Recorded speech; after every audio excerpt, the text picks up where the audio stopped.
नमस्कार दोस्तों, आपका स्वागत है हमारे गार्डनिंग सेशन में। और आज हम आपके लिए लेकर के आए हैं हिबिस्कस गुड़हल। तो गुड़हल की कई वैरायटियां होती हैं, कई देसी होती हैं जो सिंगल होती हैं और कुछ हाइब्रिड होती हैं जो इस तरह की डबल बड़े बड़े साइज के फूल होते हैं और नंबर ऑफ फ्लावर्स ज़्यादा आते हैं इनमें।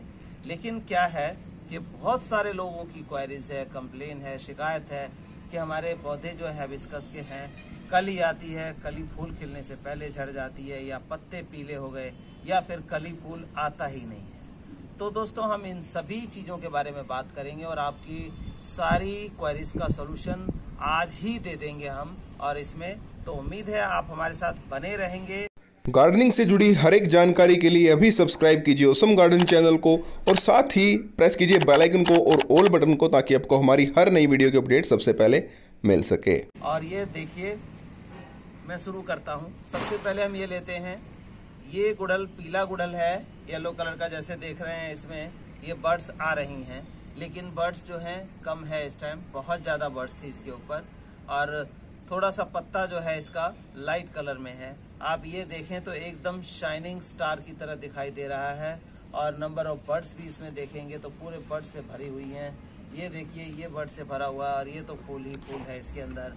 तो रीज़न क्या है, क्यों हमारे गुड़हल में फूल नहीं आता और आपके में नहीं आता और हमारे पास जो है इस तरह से आ रहा है, तो उन सब के बारे में डिटेल जानकारी हासिल करेंगे। सबसे पहली बात तो हम हासिल ये करना चाहेंगे कि ये जो पौधा है जब ज़्यादा बड़ा हो जाए, ज़्यादा नंबर ऑफ ब्रांचेज हो जाए, तो ये नीचे से क्या होता है, सकर्स हो जाती हैं। बहुत ज़्यादा ब्रांचेज होंगी तो क्या होगा कि न्यूट्रिशन जो है वो बाइफरकेट हो जाएगा, डिवाइड हो जाएगा, जिस वजह से प्लांट में फ्लावरिंग मुश्किल हो जाती है। और दूसरा होता है कि न्यूट्रिशन, इसको न्यूट्रिशन प्रॉपर टाइम पे चाहिए होता है। न्यूट्रिशन क्या चाहिए होता है इसको कैल्शियम चाहिए होता है, इसको आयरन की सबसे ज़्यादा नीड होती है गुड़हल को। और लीफ कंपोस्ट हम देते हैं जिसके अंदर सारे माइक्रो और मल्टी न्यूट्रिशन होता है। लीफ कंपोस्ट जो हमारा बना होता है उसमें बाकी पत्तों के साथ बनाना लीव्स, बनाना वेस्ट बहुत डाला जाता है। क्यों डाला जाता है? बनाना के अंदर आयरन भी होता है और फास्फोरस भी। दूसरी जो है सबसे चीज़ बड़ी, वो पोटाश होती है। और पोटाश क्या करता है, आपके फूलों की जो होल्डिंग कैपेसिटी है कलियों की, वो बढ़ाता है और कलर को बिल्कुल निखार देता है पोटाश। और फ्रूट प्लांट्स में पोटाश का काम होता है मिठास लाना, मीठापन आ जाता है उससे। तो इन सब चीज़ों से ये प्लांट्स की जो हेल्थ है वो सुधरी रहती है और नंबर ऑफ बर्ड्स ज़्यादा आती हैं और फूल जो है वो होल्ड हो जाता है, कलियां गिरती नहीं हैं। तो सबसे पहले हम आपको दिखाते हैं कि ये जो प्लांट है, देखिए इसमें बहुत ज़्यादा ब्रांचेस निकली हुई हैं। अब हमें कौन सी ब्रांचेस को कट करना है कि ये प्लांट हमारा सही चले। तो ये देखिए, ये ब्रांचेस नीचे, सबसे पहले तो इनकी जड़ के पास की जितनी ब्रांचेस हैं हम वो खाली कर देंगे, छोटी छोटी। ये देखिए,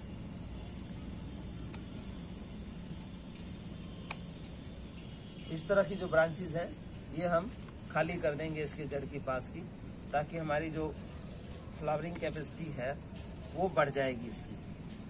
क्योंकि जो फालतू के न्यूट्रिशन लेने वाले ब्रांचेस हैं वो निकल जाएंगी, तो न्यूट्रिशन हमारे एक ब्रांच पे फोकस करेगा और उसकी बर्ड्स और फ्लावरिंग बढ़ जाएगी।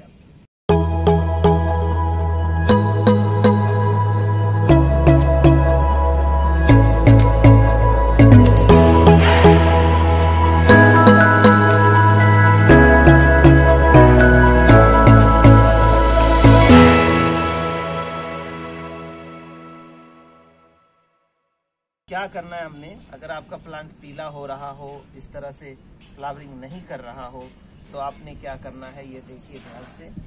ये हमने इसकी कटिंग कर दी। अब कुछ जो है प्लांट में हवा लगने की जगह बन गई। ये इस तरह के एक्स्ट्रा जो ब्रांचेस निकल रहे हैं, इसको भी हम इस तरह से कट कर देंगे।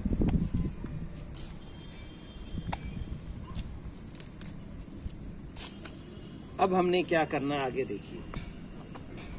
आगे ये खुरपी लेनी है और इस तरह से इसकी जड़ों को खोद लेना है।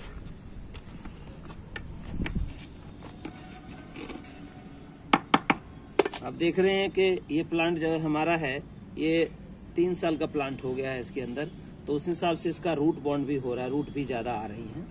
अब हमने क्या करना है इसको, अभी हम शिफ्टिंग का टाइम नहीं है क्योंकि आगे डोरमेंसी में प्लांट चला जाएगा। तो हमें इस टाइम न्यूट्रिशन देने की सख्त जरूरत है। न्यूट्रिशन में हमें क्या देना है ये देखिए। सबसे पहले ये हमारी है नीम खली। जो नीम खली क्या होती है, नीम के पौधे में जो फल आता है, नीमबोली बनती है, उसको सुखा के ये नीम पाउडर बनाया जाता है और ये डालना है। ये क्यों डालना है, इसके अंदर फंगस बहुत आती है। जैसे बरसात का सीजन चल रहा है, सितंबर का महीना है, तो इसमें क्या होता है कि फंगस की समस्या ज़्यादा आती है। आप लोग ध्यान नहीं देते हैं। कम से कम गुड़हल के प्लांट में साल में 2 बार आप ये जरूर डालिए। तो हम सबसे पहले ये नीम पाउडर जो है 2 मुट्ठी डालेंगे। ये नीम पाउडर 2 मुट्ठी डाला। इसके बाद मैंने जैसे बताया आपको कि इसको आयरन की बहुत ज़रूरत होती है। तो आयरन अगर ऐसे नहीं मिलता है तो आयरन पाउडर हमें मिलता है। आयरन पाउडर हम लोग देते हैं। और ये देखिए, ये आयरन पाउडर होता है। ये आयरन पाउडर है। ये हम 1 मुट्ठी आयरन पाउडर इधर डालेंगे, 1 मुट्ठी दूसरी तरफ डालेंगे। तो 1 मुट्ठी आयरन पाउडर डाला हमने, 2 मुट्ठी नीम खली डाली। अब तीसरा हमें चाहिए होता है इसका कैल्शियम। कैल्शियम के लिए देखिए क्या है, कैल्शियम के लिए हम स्टोन पाउडर यूज करते हैं, जो इसको जिंक, फास्फोरस और कैल्शियम तीनों देता है, नेचुरल फॉर्म में देता है। बहुत सारे लोग इसमें क्या करते हैं कि हड्डियों का चूरा यूज करते हैं, बोन मील जिसको कहते हैं। बट बोन मील क्या है कि बहुत ज़्यादा गंदगी उसके अंदर होती है और वो बीमारी लेके आ जाता है। प्लांट आपका अच्छा होने की बजाय खराब हो जाता है। अगर बोन मील यूज भी करते हैं तो स्टीम्ड बोन मील होती है, जो मेरे ख्याल से 300-400 रुपये या 500 रुपये किलो मिलती है, वो यूज कर सकते हैं आप। लेकिन वो हमारे यहाँ पर इजीली अवेलेबल नहीं होता। सिंपल बोन मील जो यूज करते हैं आप 100-200 रुपये किलो वाला, वो बहुत खराब करता है प्लांट को। तो इसलिए उसकी बजाय हम ये चीज़ डालते हैं। ये पत्थर का पार्ट है, एक पाउडर है, और ये वाइट और ग्रे पत्थर का जो है वही कामयाब होता है, ये अपने पास मिलता है। और इसको हम ये 2 मुट्ठी हम इसके अंदर ये डाल देंगे। 2 मुट्ठी हमने ये डाल दिया। अब तीसरी चीज़ जो है हमारी, वो है हमारी लीफ कंपोस्ट। ये लीफ कंपोस्ट है। लीफ कंपोस्ट अलग अलग पीपल, बर्ड, पिलखन और जितने भी लीव्स हैं, और बनाना हमारा जो पेस्ट है, लीव्स है, स्टेम है, उन सबको डिकम्पोज करके इसको बैक्टीरिया कल्चर में बनाते हैं। तो ये सारे मल्टी न्यूट्रिएंट्स इसके अंदर और माइक्रो न्यूट्रिशन इसके अंदर होता है। गोबर खाद या बर्मी कंपोस्ट के मुकाबले देखा जाए तो गोबर खाद के अंदर 15 से 20% न्यूट्रिशन है और बर्मी कंपोस्ट के अंदर वो 25 से 30% पहुंच जाता है। इसके अंदर 90% न्यूट्रिशन प्लांट को मिलता है, जिस वजह से आप देख रहे हैं कि हमारे प्लांट इतने हेल्दी और फ्लावरिंग से भरे हुए हैं। तो इसको हम 2 मुट्ठी यहाँ डालेंगे इस साइड में और इस तरह से इसको ढक देंगे। क्योंकि जो भी खाद मैं बताता हूँ, इसको हमारा जो जैविक खाद है, तो इसको क्या करना होता है, ढकना होता है। खुला रखेंगे अल्ट्रावायलेट रेज लग के और वो खाद की वैल्यू खत्म हो जाएगी। अब हमें दूसरी साइड इसी तरह से करना है, सेम प्रोसेस। अगर ये मिट्टी एक्स्ट्रा होती है तो हम इसको निकाल देंगे ऊपर से फालतू की, ताकि गमले से बाहर ना जाए। अब ये खोद लेंगे इस तरह से। इसके देखिए कुछ रूट भी ट्रिम हो जाएंगे इसमें। ये देखिए रूट से भरी हुई है बिल्कुल, तो रूट कुछ ट्रिम हो जाएंगी और मिट्टी कुछ निकल गई। अब हमने ये खाली कर दिया। सेम वही आपने नीम खली देनी है इस तरह से, और फिर आपको देना है अपने आयरन डस्ट। जैसे कि मैंने बताया कि आयरन की काफ़ी नीड होती है इसको, तो ये आयरन डस्ट हमने डाल दिया और 2 मुट्ठी हम इसको कैल्शियम पाउडर देंगे।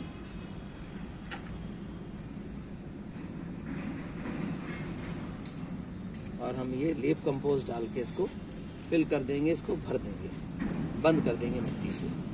तो ये न्यूट्रिशन हमने डाल देना है। ये तो इसके रूट का न्यूट्रिशन हो गया और आपने डाल दिया इसको, और इसके बाद पानी डालना है। आप देखेंगे, आप इसको क्या करेंगे, इतना करने के बाद रखना धूप में है, क्योंकि छाया में पौधा बिल्कुल नहीं चलता है आपका। पूरी सनलाइट इसको चाहिए होती है, लेकिन पानी से बचाना है। पानी मतलब बहुत ज़्यादा पानी नहीं पड़ना चाहिए। एक्सेस पानी पड़ेगा तो पौधा पीला हो जाएगा, फंगस लगेगा और ख़त्म हो जाएगा आपका। तो ये करने के 1 हफ्ते बाद आपको क्या करना है, ये हमारा लिक्विड एक फर्टिलाइज़र होता है जो पत्तों के एक्सट्रैक्ट से बैक्टीरिया कल्चर में बना होता है। 1 लीटर में 1 लीटर ये लिक्विड फर्टिलाइज़र लेना है, उसमें 4 लीटर पानी मिलाना है और उसको आपको हर 15 दिन में या 20 दिन में शुरू में देना है, और बाद में जो देना है इसको वो 30-40 दिन में एक बार देना है। फिर आप देखिए कि आपका पौधा किस तरह से फूलों से भर जाता है। इसको पूरी तरह से धूप में रखिए और इसकी टेकिंग केयर यही है कि ये जो मैंने ट्रीटमेंट किया, अगर अच्छा फ्लावरिंग लेना है आपको तो 3 महीने में एक बार आपको ये करना है।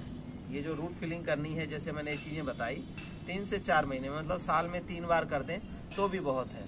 तो आपका पौधा इस तरह से, ये देखिए, इस तरह से कलियों फूलों से भरा रहेगा, कभी मतलब कमी नहीं होगी। डोरमेंसी पीरियड जो इसका है, वो डोरमेंसी पीरियड सिर्फ जाता है दिसंबर जनवरी में। वो भी अगर आप इसको सर्दी से बचा लेंगे, धूप में प्रॉपर रखेंगे, तो उस टाइम भी ये फ्लावरिंग करता रहेगा, रुकेगा नहीं। क्योंकि न्यूट्रिशन अगर कंप्लीट है, इम्यूनिटी सही है, तो प्लांट आपका पूरी फ्लावरिंग करेगा। जैसे देखिए इसमें भी कभी कितनी कलियां आई हुई हैं। तो ये सारे प्लांट्स हमारे इस तरह के हैं। ये एक प्लांट जो आपको मैंने सैंपल दिखाया, इसमें ज़्यादा अपनी ब्रांचेस निकलने की वजह से ऐसा हो गया था। तो आपको उम्मीद है कि ये सारी चीज़ें समझ में आई होंगी और केयर भी समझ में आया होगा। तो ये सब चीज़ें डाल करके आप अपने प्लांट को हेल्दी रखिए, और जो आप फ्लावर चाहते हैं, कलर चाहते हैं, वो फ्लावर भी इस तरह से आएगा। कोई बर्ड्स आपकी नहीं झड़ेंगी, मतलब खिलने से पहले कोई निकलेंगी नहीं। बर्ड्स भी ज़्यादा आएंगी, जैसे कि आप मेरे प्लांट्स में देख रहे हैं, इसी तरह से रहेगा और आप हेल्दी फ्लावर और हेल्दी प्लांट्स अपने घर में रख पाएंगे।